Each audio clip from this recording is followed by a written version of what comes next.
भाई वेखो 3 दिन बाद मैं घर आया 700 रुपया लिया के दिता है मैं अम्मी मैं क्या बिरयानी पकाओ दिल करदा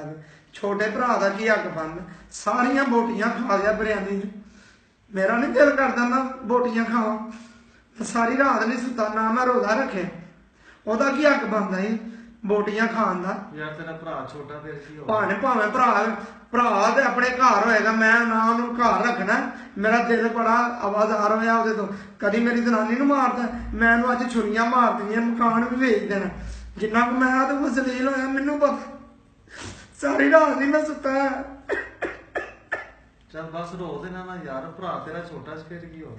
मैं नहीं रोंदा भाई मैं अंदरों दिल रोंदा 3 दिन मैं धुप्पे सड़ के जलील हो के पैसे लिया के दिते ने मैं क्या चलो मैं भी लग खा ला मेरा नहीं दिल करता सारिया बोटियां खा छड़ियां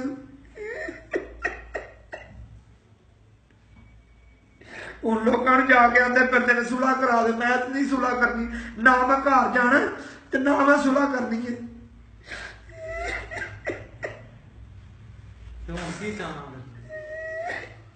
बस या और रवेगा घर ते या मैं घर आवांगा हेलो नहीं मैं नहीं घर आना बस कल खत्म या और ओनू रखो घर या मैं रहना जे मैं नहीं मकान बेच छो मेरे लो मैं नहीं मैंने हुण मेरिया ने कद बोटियां खादियां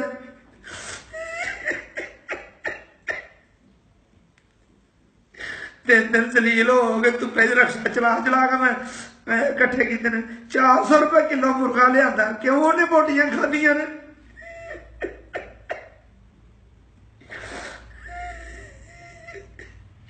चल बस बस मेरा भरा कुछ नहीं होता बस रोना ना